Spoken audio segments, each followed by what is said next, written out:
Well, a woman charged in connection with a conspiracy to defraud a Nebraska prison inmate has been sentenced.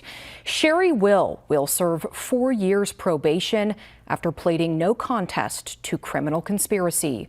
Will is one of 7 people tied to the crime. It happened nearly 2 years ago.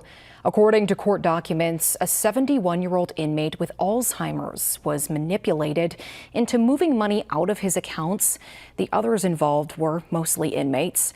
They were able to get nearly $11,000 from the man. Former President